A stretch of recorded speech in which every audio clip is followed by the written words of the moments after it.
Hello, my name is Riko Monma. I'm a fine artist, graphic designer, and ex-chemical engineer based in Tokyo, Japan. I'm taking part in a project called Transmitter, where creatives around the world will be talking about visual communication trends in the year 2022.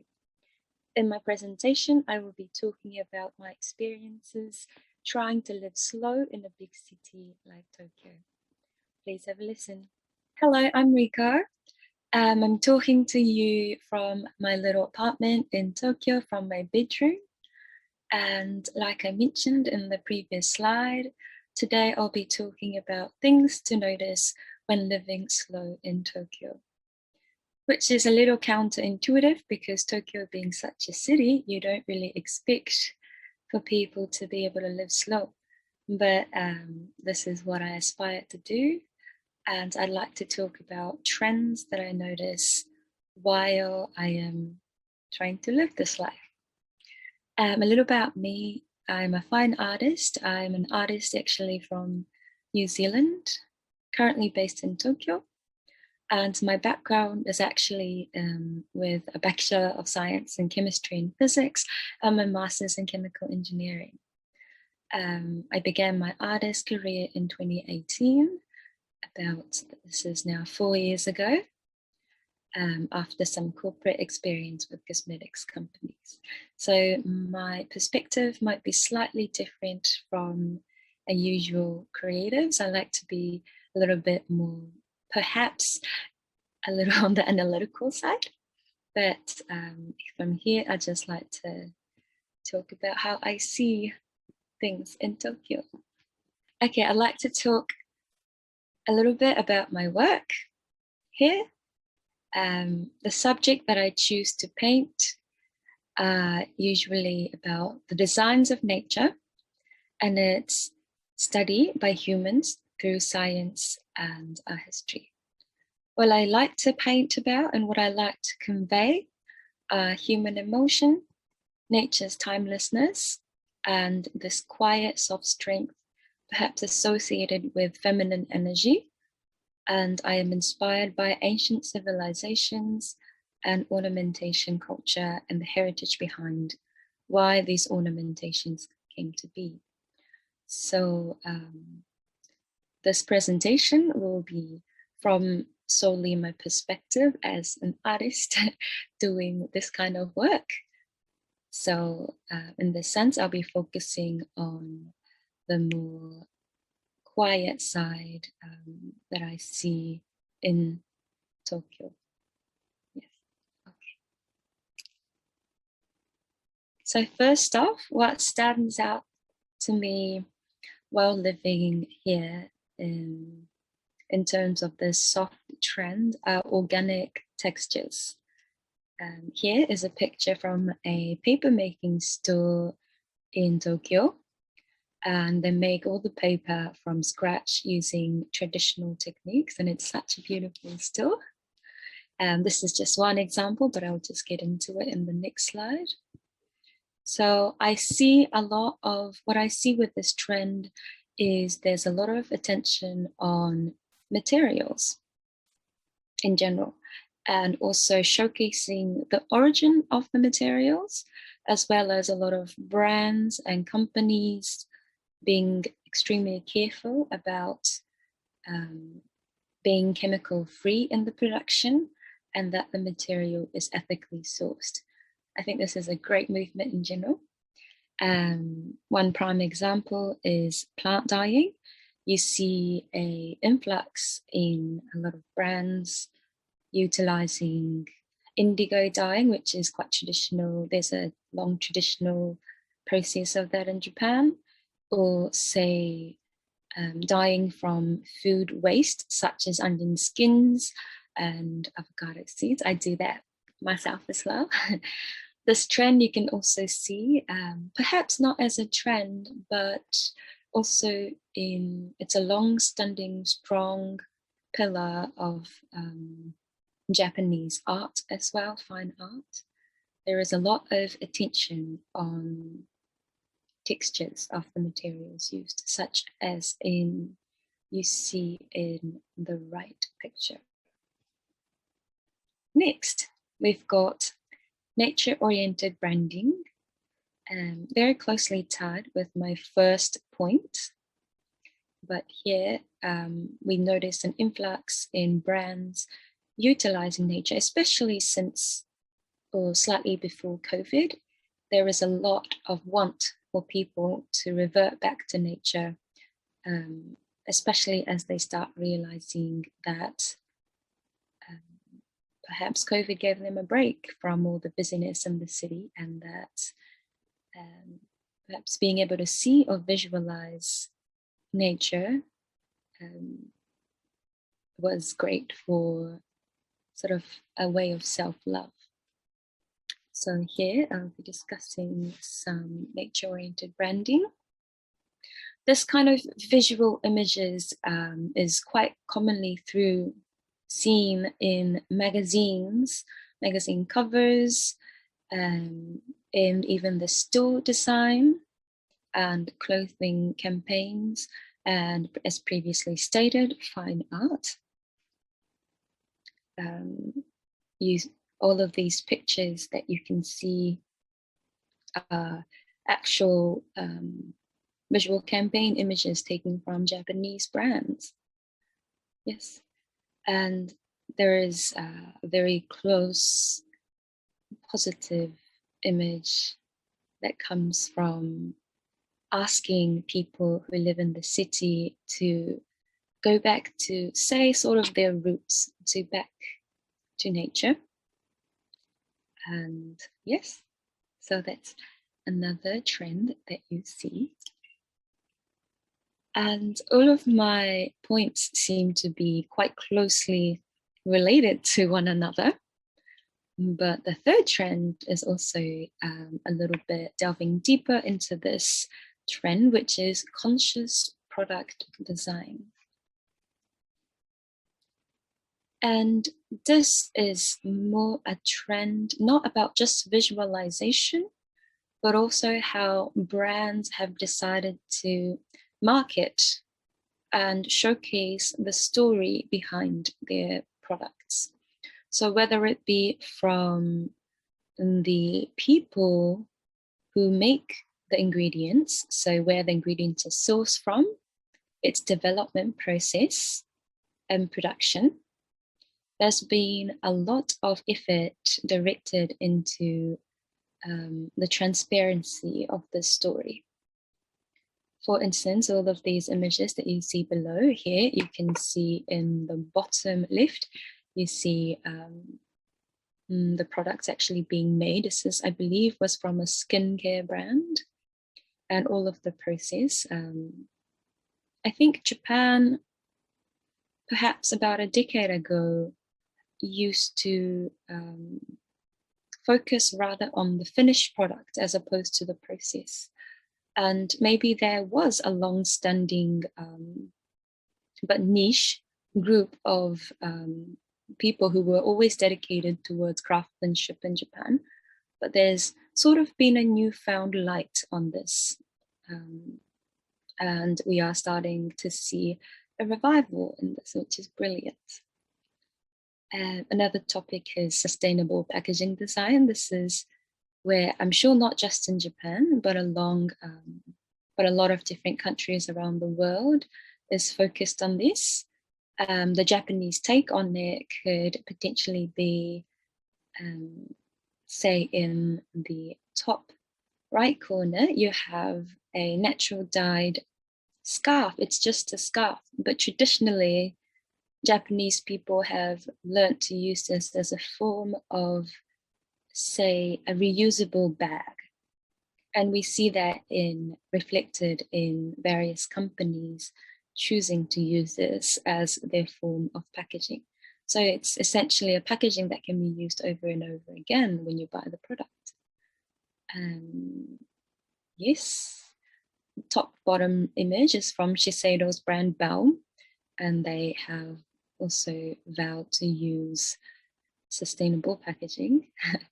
as far as transparency goes, the middle picture with the Japanese lettering, that is sort of like a complete manual, along with illustrations on the every details of how each ingredient is manufactured, produced, and what active ingredients were taken care to, or active ingredients and what products went into the whole production process. So yes, there's this very conscious transparency that we are seeing from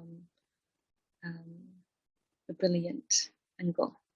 So in this slide, we'll talk about trend number 4, which is how Japanese heritage has been interpreted in the modern recent times. So we see this movement quite predominantly in the way that there has been a movement of revival in traditional Japanese businesses or establishments that are of the traditional style in, say, even new emerging businesses like hotels or small businesses or restaurants, or in the image here, this is a newly made onsen ryokan, which is a traditional Japanese bathing house slash hotel. So I'd like to look a little bit into that. Yeah. So Japanese culture, it's extremely difficult to sort of pinpoint exactly what is purely Japanese, as can be said for any cultures. But in comparison to the rest of the world, perhaps Japan has had a very clear, defined sense of style that might be quite obvious from looking from the outside. However, there's definitely been a little bit of a development in style within the culture as well, which is often achieved by using modern techniques to create traditional styles. For example, a lot of glass blowing houses in Tokyo that were strictly of the Edo style, all of these traditional family houses, they were quite fading away because they lack people, craftsmen, to succeed the house, because they were house-owned businesses. And now in the modern day, the craftsmen have found a way to sort of uniquely evolve their craft into something that is a bit more modern. And this is a movement seen in, I would say, a lot of regions in Tokyo, including, I think, most recently East Tokyo. Yes. And even for newly made businesses, for example, in the slide, you see a picture of a building, a Japanese style building in the sort of bottom of my slide. This is a newly renovated florist that sits right in the middle of very tall office buildings in the center of the Tokyo metropolis. But sort of by converging something, by remaking this old house into sort of what is considered a modern way of selling flowers, there's kind of being like a newfound interest in how we make this older sort of craft survive. And you can also see that in the 2 examples on your right, which is in traditional sweet making. These are actually rock candy on top and bean paste slash confectionery bottom. And they retain its traditional quality, yet have sort of evolved to create a new modern style. And you see also this in fine art as well, where we used to use wood, perhaps it has been replaced with metal work or ornamentation of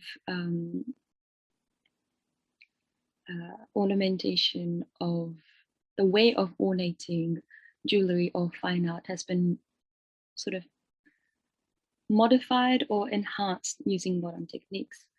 And yet at the same time, we also see a revival of interest in preserving antiquities. And you can see this in the middle two pictures. This is not exactly, however, a new concept, but you do definitely see this interest increasing among the younger generations in Japan also, which is a fairly new movement. So yes, preservation of Japanese history or the evolving of it is something we see in the city right now. So in this slide, I'll be talking about sort of like the opposite thing of what I talked about in the last slide. It'll be about international inspiration and influence on modern trends here in Japan. So Tokyo is an incredibly unique city where you can find something so traditional, yet at the same time next to it, you can find something that is so international in its nature. So yes, there are some examples as down from here, what you can expect from the city. There is a lot of typography trends that came over from other countries that are also, that might be trending in other countries, such as, you know, a little bit of a historical font. There's also color palettes you can see in artists that are inspired by maybe older international, older, say, versions of different countries. And even for a traditional kind of sweet seen in top right corner, you can see that the color palette has shifted from a traditional Japanese aesthetic to those of something that's more vibrant, commonly seen perhaps from a slight Western influence in pop culture. Yes. So there you go. Even in the top left corner, what you see is perhaps a fusion of arches, more common in other cultures, mixed with furniture styled by Japanese craftsmen.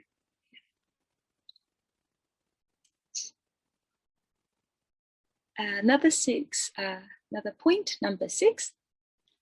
Here, what I've noticed in living in the city, that there is actually a very strong culture, new kind of culture being created by independent brands and publications, especially by young entrepreneurs. And here is some examples. I think perhaps people who live in the city in general are being led slightly away from, maybe not away, but they have been offering an alternative to big brand advertising, which is done through independent magazine publications, specifically dealing with culture or fashion. And you see a lot of influence these people have on youth. whether it be through social media or maybe their own publications.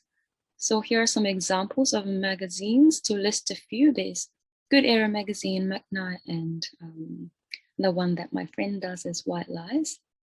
And some of them work internationally to spread culture, say Tokyo street culture, or these emerging trends that contain aesthetics created by themselves, which they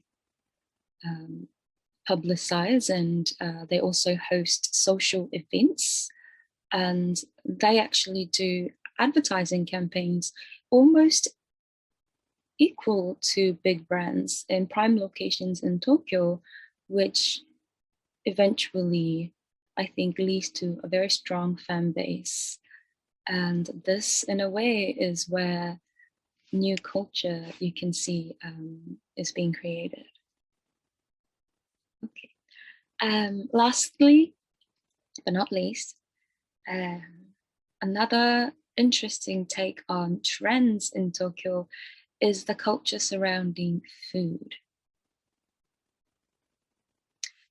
I think all of the aforementioned trends generally apply for food in Tokyo, not just in Tokyo, but perhaps in all of Japan. There is a lot of value placed on experience in recent years. And this is, you can see across all ages and backgrounds. And with social media becoming more prevalent in our lives, what we do see is people use the places they visit as a cue for their own personal branding. So the type of food that you consume, the type of restaurants and establishments you choose to visit, people feel reflect perhaps their lifestyle or their fashion. And there is definitely an increase in food, interest in food emerging in Tokyo. And as I said before, you can see that in magazines being created, food is a huge topic. And just the sheer variety of, must I say, I don't know, artisanal kind of food. There is such a variety, it almost seems like you're looking at different fashion brands when you look at the current restaurant scene in Tokyo. You can see it from, perhaps in the picture, you can see in the middle is a modified version of a bento box. And in the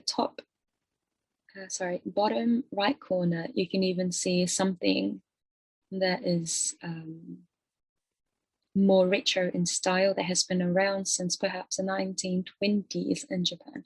And there is such a dedicated fan base to each sort of style of food, which is interesting for me.